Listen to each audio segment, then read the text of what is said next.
On today's episode of Press Play, we'll meet the new OCU president, talk changes in Cokesbury, and hear from the new men's basketball coach. All of this and more only on Press Play.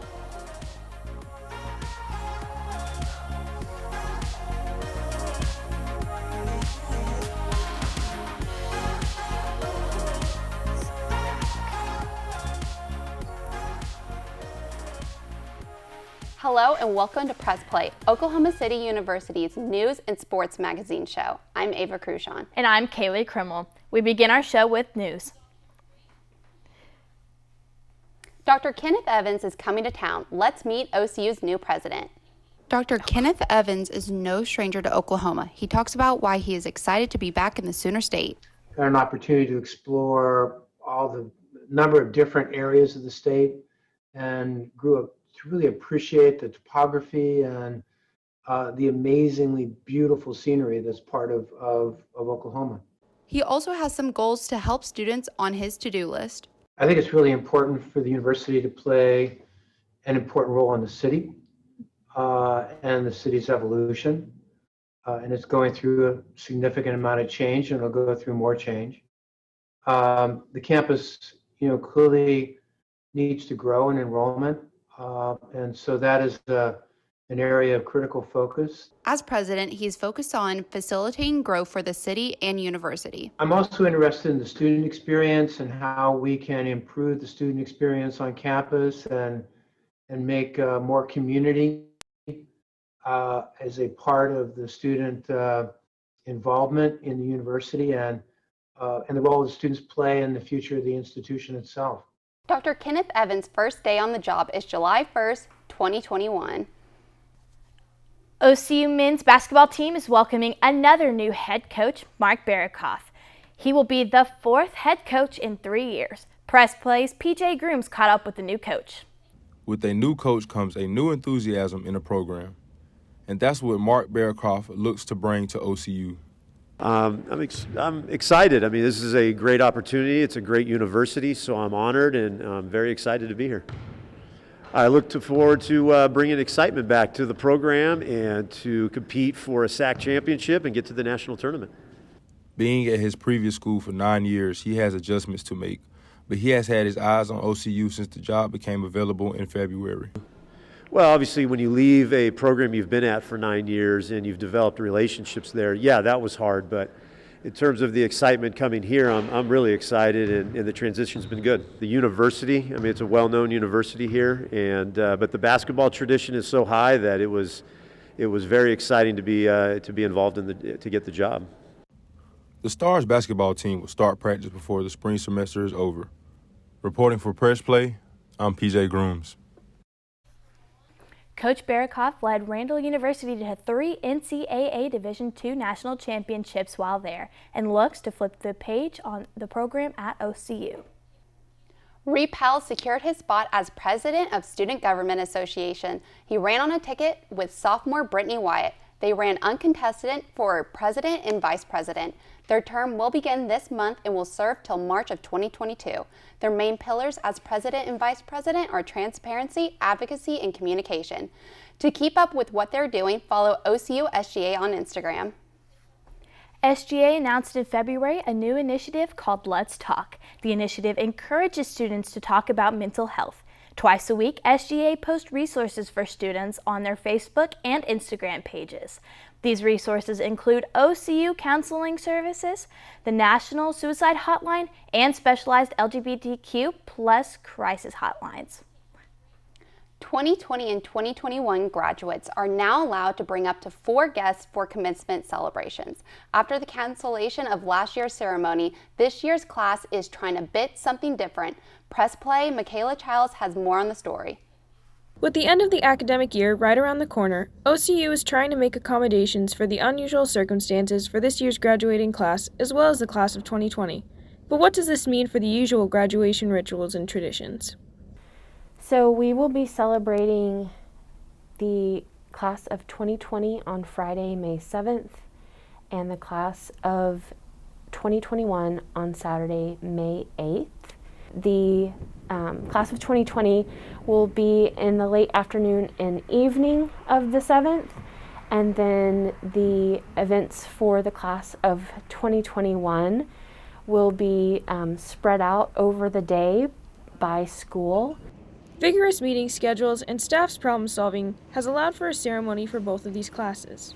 Yeah, so for a long time, an in-person graduation was kind of up in the air for the class of 2021 because obviously the class of 2020 didn't get an in-person graduation. I don't know, I usually see like ceremonies like this as somewhat arbitrary, but because of the year that we've had, I decided to go to graduation. 4 years of hard work, and for it to be online, I was going to be really disappointed. And to just have it, enjoy it with my family, have my family see me walk across that stage, it means everything to me. Nonetheless, in the reality of this pandemic, novel steps must be taken in order to allow students this graduation experience. Some of these include dividing the class up into this building, Freedy Center, as well as placing COVID guidelines on the event. This is going to be the first event that we're having on campus in well over a year, bringing this many people to OCU. Anyone who's visited the website right now does indicate that we will be asking folks to wear masks, following all social distance practices. With the original number of 2 guests per student, the university decided to increase this to 4 to accommodate more for students' families. So how do students feel about these protocols? Personally, I don't think it would have been worth it with only 2 guests per person. I come from a divided family, and so my 2 people, of course, were my parents, but telling my grandmother that she would not be able to attend my college graduation was one of the hardest conversations I've had to have since my time here at OCU. So having the opportunity to now go back and say, I'm just kidding, I can't wait for you to join us there, it makes it, in my opinion, worth it as opposed to celebrating alone. Despite the limits on people and coronavirus safety policies in place, OCU wanted to give these students a new opportunity, the new tradition. After our new grads go across the stage, receive their recognition and diploma tube from President Berger, they're going to be invited to go over to the Gold Star building where we're going to be initiating a new tradition. I'm excited about the new tradition. I think it's really a unique opportunity because legally no one can go up into the Gold Star. Granted, I'm sure people still do. So I think to actually include that as part of the sort of topping off the campus experience was low-hanging fruit, so to speak, and something that we could have done. I'm really excited about it. Personally, it's just another reason why I wanted to go to graduation. After the past 4 years of hard work, especially this last academic year, this event holds significant value to these students. I think we're all really operating at E, as some would say. I think personally I've definitely hit that wall of looking to the future of what that means once you're graduated. And now that we're at that point that exhaustion and deadlines have kicked in, very excited to see commencement sort of as this glimmer of hope at the end of the tunnel. Reporting for Press Play, I'm Michaela Childs. As vaccines become more available to the public, OCU has chipped in with multiple vaccine drives. With near record turnout at the first 2 vaccine drives, the last drive had record low numbers. Some OCU students are not planning on receiving the vaccine. I've just been around campus enough with a bunch of people that's had it, and I've gotten tested multiple times, and I've never got it. OCU students may rethink their housing options as Cokesbury Apartments are looking into getting new furniture, including full-size beds and multi-use desks. Here's Press Play's Tristan Willis with the details. OCU residence housing has been undergoing many changes, such as guttering and plumbing. But the next biggest change is the upgrades in Cokesbury furniture. Over the last so many years, Cokesbury Complex has been owned and operated by an external company. And furniture was something that fell under their jurisdiction of upkeeping, sustaining, replacing, etc. And when we took over the property last year in January, our goal was to look at the property and how to enhance the student experience, how to increase functionality, and overall just value of the experience that students have. To improve on the functionality of student residents and improving their experience, OCU has decided to replace the outdated bedroom furniture to new, reliable furniture that will be more aesthetically pleasing to the room. And so we were able to look at the space and replace the bed, the desk chair, and add in additional dressers into the space. And so when we look at the bed, we have taken that from a standard twin bed to a full extra long bed within the space.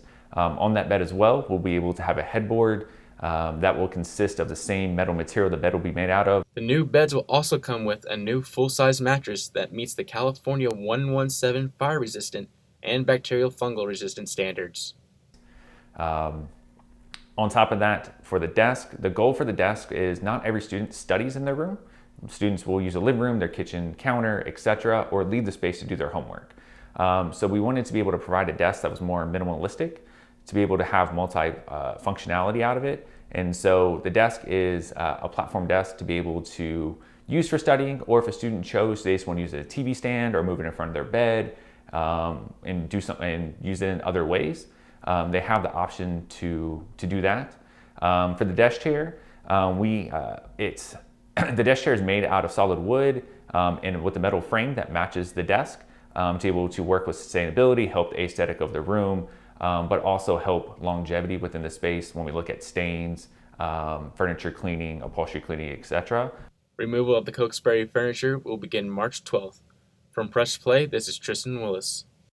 OCU Cokesbury residents can expect to have new furniture by the start of the 2021 fall semester. Coming up, author Tommy Orange visits the campus virtually, and we look at how local food pantry is helping the community. This much and more after the break. I was looking for a way to help out with my community while also getting close with my gal pals. I've been looking for an addition in my life that can make things more lively. I wanted a companion to curl up with at night. That's why we adopted these guys. Research shows that women love cute little things. So what's wrong with you? Get a guy who's guaranteed to stay.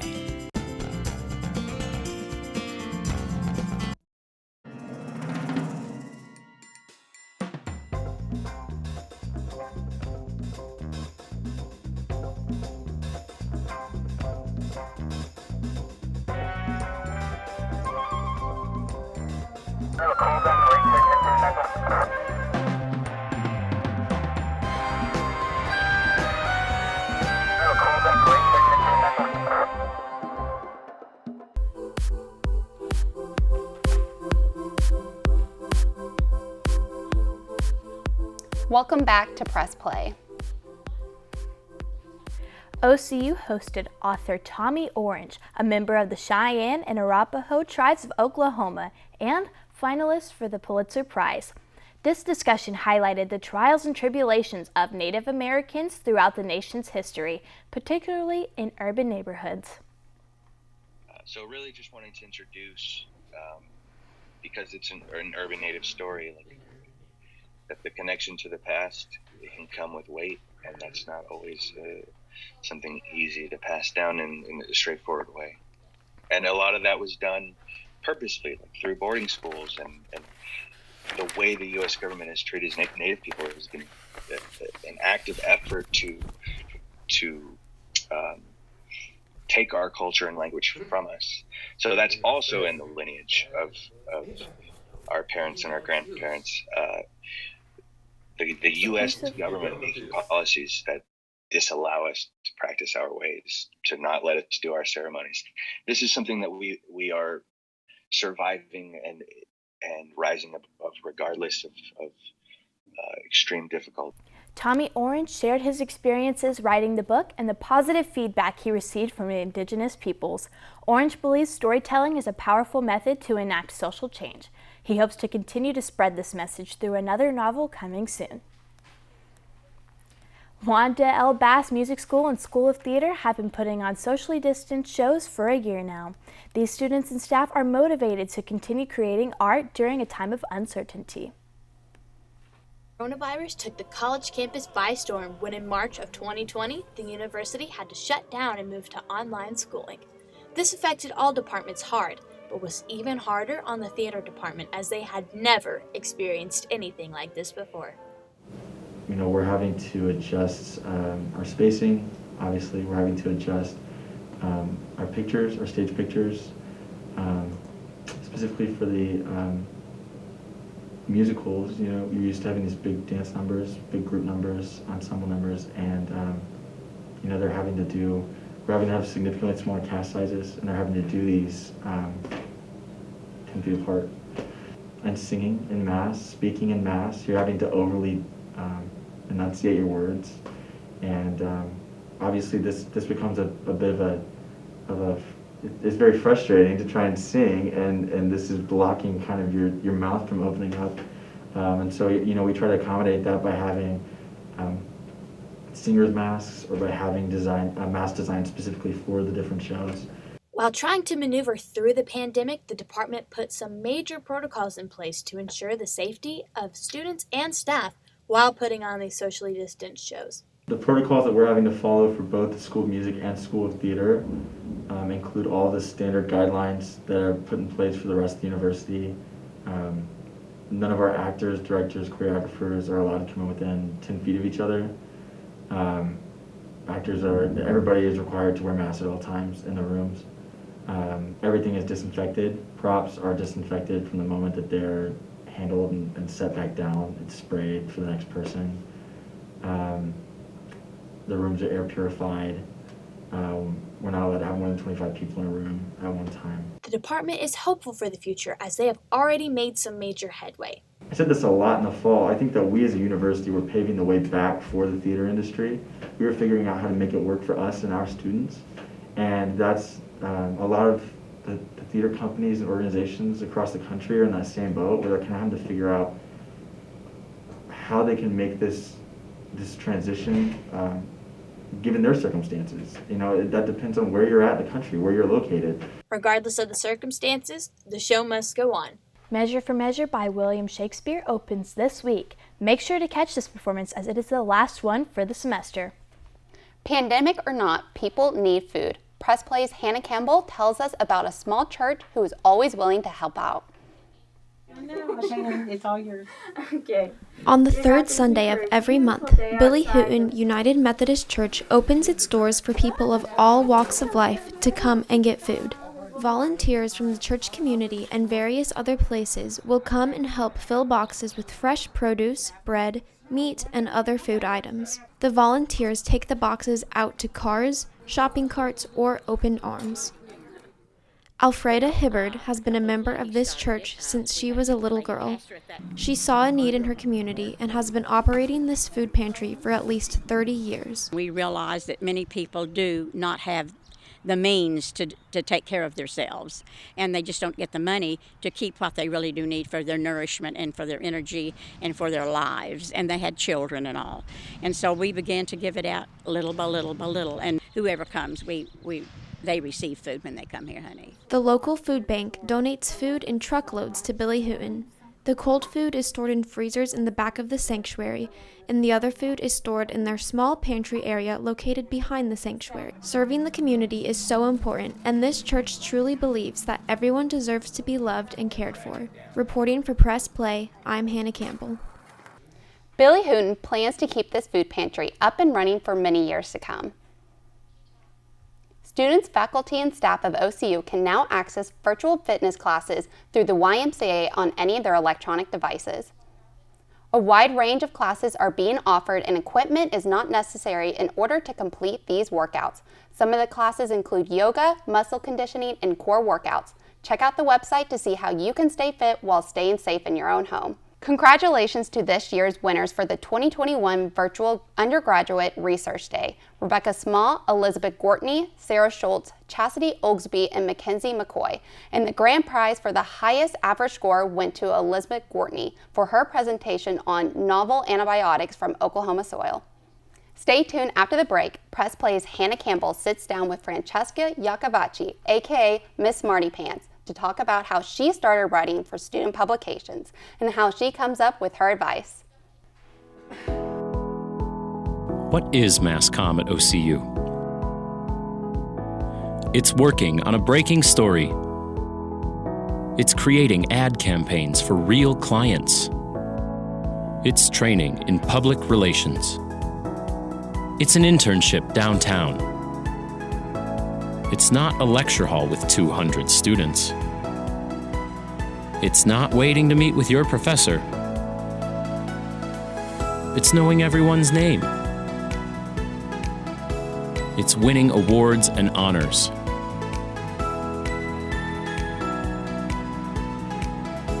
And it's reporting live from Oklahoma City.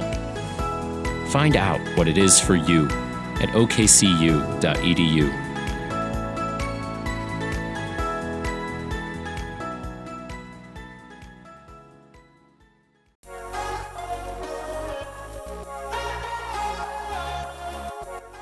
Welcome back to Press Play. Today I'm joined with Francesca Iacovacci, news editor for the campus newspaper and writer of the Miss Marty Pants Bad Advice column. Hello, Francesca. Hi. It's so good to have you on set today. I have a few questions for you about your Bad Advice column.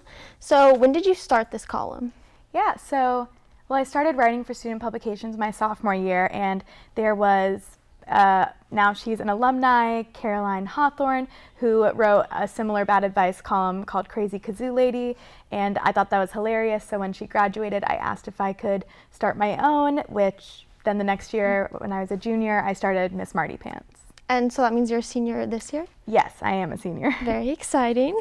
And you kind of said why you started this column, but why do you like writing this column? Yeah, I love Miss Marty Pants. Because I am the news editor, so a lot of news writing is more serious, and writing a Bad Advice column is where I get to be a little bit more creative and have fun. Yeah. What kind of advice have you given, and do you have any examples of some crazy advice that you've given out? Yeah, so it is a Bad Advice column. I try not to do like horrible advice, but something funny. Like I always think if a Bad Advice column could be like an SNL written thing. So for example, when Methodist Hall was flooding, someone asked, "What do I do?" And I said to put on your bathing suit and go have a slip and slide. So things like that. I love that. And how can people send in questions to your column? Yeah, they can send in questions by really any way they want to contact me, but my school email or the student publications account. They can message me on any form of social media and I'll answer it. Very nice. Well, it was so nice to have you on set today, and I can't wait to read your next Bad Advice. Thanks for having me. Don't go anywhere. We'll be right back after the break.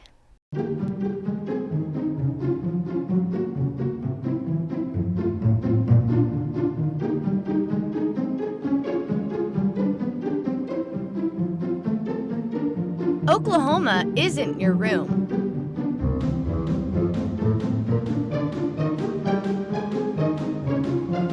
So don't trash it.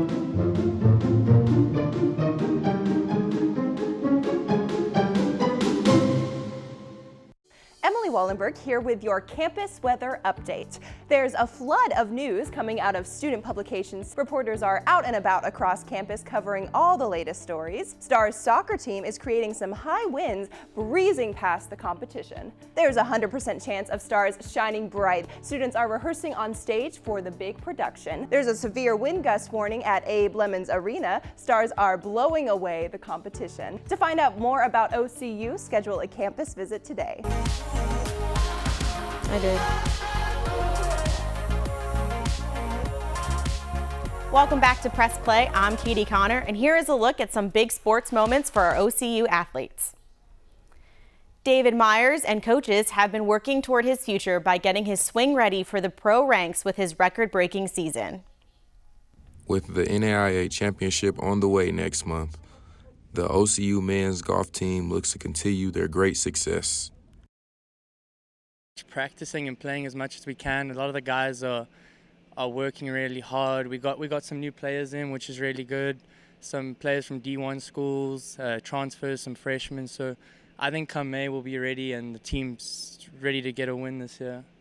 David Myers has been a huge key to the team's success, winning the Texas Showdown, and the team finished third overall. Just practice. I've been practicing really hard. I recently changed coaches. I'd say hard work, just a better work ethic. I'm more disciplined about the way I practice, and I'm able to put in more time and concentrate on my game. The win in Texas gave Myers the all-time individual wins record, passing former teammate and fellow South African Rupert Kaminsky. It's a big achievement. I'm happy I can leave some legacy and a bit of history here. Something someone can chase down who comes to play golf at OCU. couple South Africans before me had the record, so that's nice. I'm sure I can banter a bit with them about that, but it's a good achievement. Reporting for Press Play, I'm Sean Coleman. The golf team and David Myers looks to keep their winning streak up going into the NAIA Championship.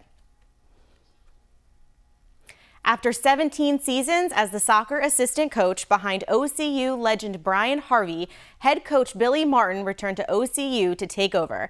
After losing the 2020 season and dealing with COVID, they found a way to not only win, but finish strong this year by finishing the women's 4th in the league and the men's finishing 3rd. So it's been very difficult from day one for me, not being able to meet some of the players. I mean, I was an assistant coach here for 17 years, and I'm an alumni of OCU, so I'm around the program all the time. I knew most of the players, but there were some of the younger players that I never got to meet until they came back in the fall. So it's been challenging. We had, Zoom meetings and try to get to meet the players that way, but it's very difficult. Players didn't really have a chance in the spring to play for me and get some games and know what to expect. And then the disappointment of us not even playing in the fall. Some schools got the experience to play 6 or 8 games in the fall. We weren't, so we just practiced for 4 or 5 months. So it's been pretty challenging. In women's soccer, 3 players all snagged second team all-conference, with Sofia Granados winning Newcomer of the Year. For the men's team, 2 players made first team all-conference, 3 more made second team all-conference, and Lucas Freitas winning Newcomer of the Year. That's all in the world of sports this week. Back to you, Kaylee and Ava. That's a wrap on this episode of Press Play. Be sure to tune in next time to keep up with all your local and campus news. From everyone here at OCU's Press Play, thank you for watching.